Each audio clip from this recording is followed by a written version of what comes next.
very much.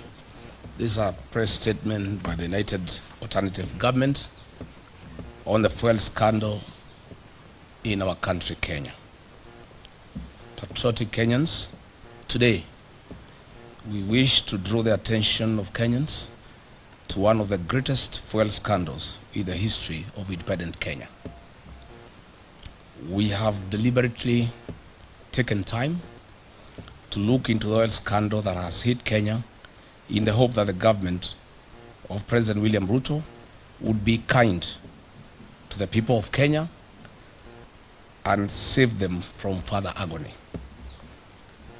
Little was it forgotten to us that Kenyans are on the and the entire energy value chain is completely a criminal enterprise under William Ruto. We wish to state as follows. On Thursday, the 2nd of April 2026, Kenyans were treated to dramatic arrests of former PA State Department of Petroleum, Mr. Mohamed Liban, Mr. Daniel Kipto, former DG EPRA, and Mr. Joe Sang, former MD, Kenya Pipeline Corporation. On 4th April 2026, a public statement made by William Ruto meant to hoodwink and fool the people of Kenya. He argued that oil cartels had been crushed to a halt.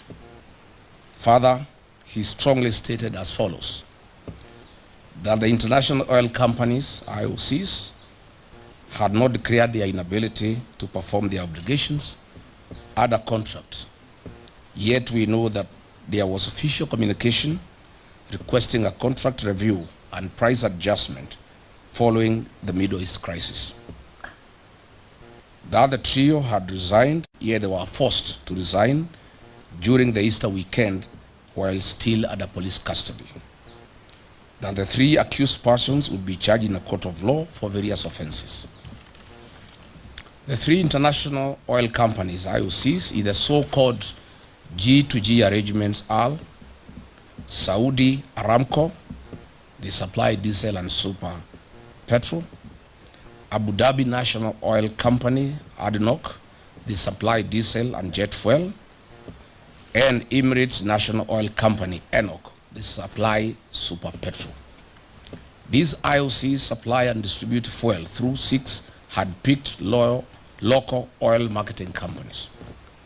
But what was being hidden from the public was the real culprits of this scandal. The team leader of this oil scandal is William Ruto, Felix Koskei, and the abroad-based expert, the CS for Energy and Petroleum, Mr. Opio Wandai. And a local company, which is a nominee of the international oil companies, IOCs, awarded under the so-called G2G framework. While the crisis in the Middle East brought about the conflict of the USA and Iran, William Ruto saw a big business opportunity to fleece Kenyans, as he has always done. Kenyans will recall the Brazil maize scandal of 2009 when William Ruto was the Minister for Agriculture, and he was fired by the then Prime Minister, the late Right Honorable Raila Odinga. Truly, you can't change the character of a man. In the so-called G2G arrangement, Gulf Energy, William Ruto's proxy, via a letter dated 21st March 2026, addressed with then PA State Department of Petroleum, Mr. Liban Mohamed, confirmed their inability to supply fuel and triggered a delivery default. Note that Gulf Energy supplies 4 out of 6, or 67% of the monthly fuel cargoes, leaving the other 5 oil marketing companies to supply the balance of 20%, or 2 cargoes imported under the so-called G2G framework. Since the IOCs in the so-called G2G framework agreement could not evacuate fuel through Strait of Hormuz and had communicated their inability to perform their contractual obligations, triggering a delivery default, the 3 government officers invoked relevant provisions of the Petroleum Importation Regulations 2023 and implemented a government directive issued by the National Security Council Committee via a letter dated 9th March 2026, reference number OP CAB 3/55A, to explore and implement strategies to diversify petroleum import sources beyond single region, reducing dependency and enhancing national energy security. As such, the above decision was implemented. On 18th March 2026, the State Department of Petroleum, a meeting of the Vessel Alignment Committee, which was chaired by one Joseph Wafula, was held to review the supply position and replenishment plan. The meeting was attended by 13 local oil marketing companies. During this meeting, it was recognized that there is a likely shortage or supply of petroleum products, and in accordance with Clause 21, Petroleum Import Regulations 2023, the 13 oil marketing companies were invited to submit an expression of interest for the emergency supply of contingency fuel stocks for delivery on or before 28th to 30th March 2026. It is important to note that only 4 of the 13 oil marketing companies submitted their bids within the stipulated timeframe. The awards for the supply of emergency contingency stocks was duly awarded to the 2 lowest technically compliant oil marketing board bidders, with the condition that the supply required a quality waiver from Kenya National Bureau of Standards, KEBS. Note, this was also in line with Clause 8.1 Petroleum Import Regulations 2023, an international best practice as seen in other countries who had relaxed fuel specifications following the effects of the Middle East crisis.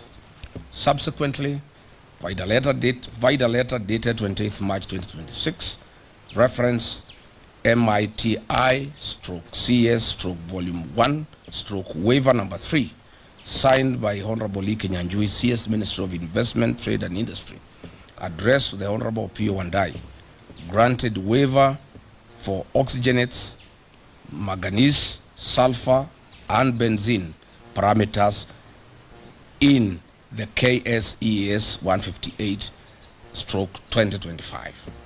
The following companies were awarded, who are the 2 lowest bidders: 1 Petroleum and Oryx. These were contingency cargoes with delivery dates on or before 30th March 2026. Their supply position was to provide fuel cover for 2 weeks, thus ensuring product availability during the Easter holidays. But where is the mischief of the oil cartels? William Ruto was well appraised of all these processes and procedures. All the directives were issued by the National Security Council Committee, chaired by Head of Public Service Felix Koskei, Ruto's errand boy. After William Ruto got a brief that Gulf Energy's bid was knocked out on technical grounds and the competitors had gotten their letters of award, he issued clear instructions that Gulf Energy bids be affixed to the procurement process and awarded with immediate effect.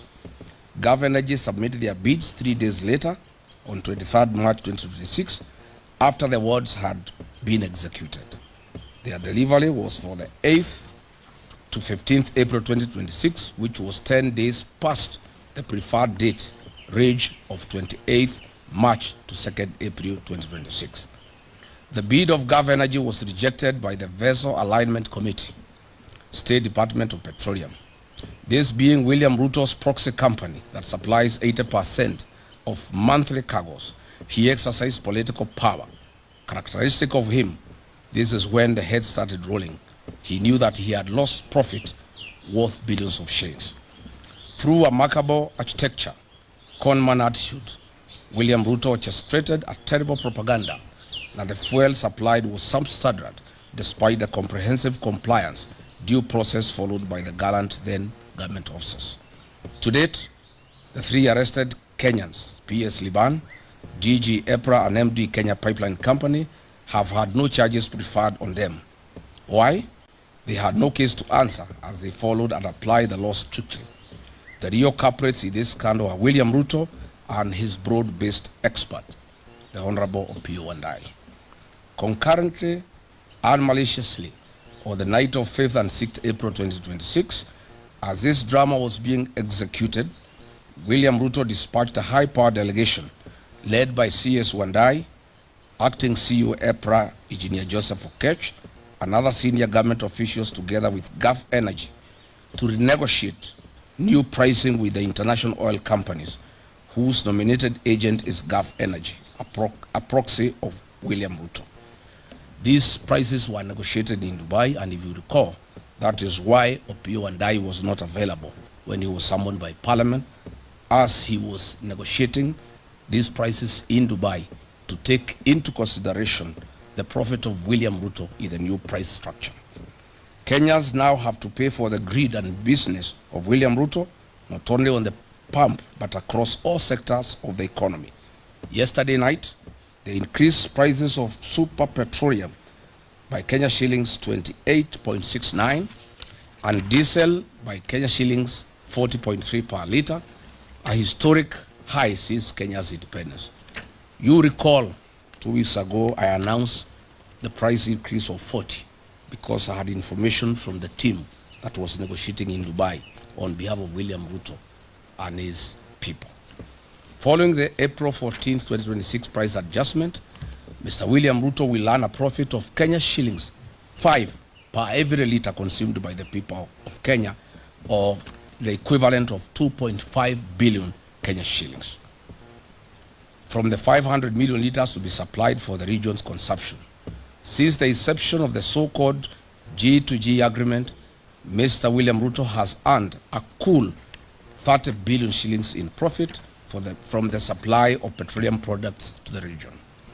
During the COVID pandemic period and the onset of the Ukraine-Russian war, the then government of the day took measures to cushion the welfare of its citizens, whereas today the William Ruto regime has taken advantage of the Middle East crisis to load their profit on the local palm price to the detriment of Kenyan citizens. We have one question to ask William Ruto. The emergency contingency stocks were procured in accordance with the Petroleum Act 2019. They were done in accordance with the Petroleum Import Regulations 2023, the Open Tender Agreement Terms and Conditions 2023, and the Kenya Bureau of Standards waiver, and the Kenya National Security Council Committee resolutions issued on 9th March 2026. What crime have these three officers committed? Therefore, then, we demand as follows. Mr. William Ruto, leave being on top of the vehicles, as you have always done to lecture the people of Kenya. You must now make hard decisions for the future. Mr. William, this is the time Kenyans are demanding that you immediately stop living your dream and utopia and face reality and put Wanjiku first. Mr. William Ruto, you must immediately direct the Speaker of the National Assembly, your sycophant, to convene a special sitting of Parliament within 7 days to address the following urgent issues, failure to which the united government shall call for national mass action. 1, to cancel the so-called government-to-government petroleum framework, as it involves hard-picked oil marketing companies that represent the William Ruto interests. In any case, the commercial frameworks between William Ruto and private international companies. We want to explain that this is not government to government. This is government companies in the Middle East. In normal circumstances, if it was government to government, these Middle East companies would be working either with the NOC or with the Kenya Pipeline Company, not private companies owned by William Ruto. So there is nothing like government to government deal. It is government to William Ruto, proxies and companies. We unequivocally demand for the immediate resignation for energy and petroleum, Mr. Opiyo Wandayi, for the fuel scandal and lying under the oath to the National Assembly Committee. We also demand the resignation of Lee Kinyanjui for being complicit and being part of this scandal. We want to ask to suspend the implementation of the National Infrastructure Fund and use the proceeds collected from the sale of equity in Safaricom PLC and Kenya Pipeline Corporation to cushion wananchi from the adverse socio-economic effects of the April 2026 historic fuel price adjustment. On taxation relief to Kenyans, we demand the suspension of the road maintenance levy that was increased from 18 shillings to 25 shillings per every litre of fuel. We also demand the suspension of the affordable housing levy. We also demand the suspension of unwarranted NSSF deductions that are punitive and are used to finance President William Ruto's single-sourced infrastructure projects. We also demand that Parliament remove VAT on fuel products. We are saying on behalf of the people of Kenya that that is a reducible minimum. And if there is no action taken on the part of William Ruto, we shall announce further measures to the people of Kenya to force William Ruto and the National Assembly to act in the best interest of the people of Kenya. Thank you.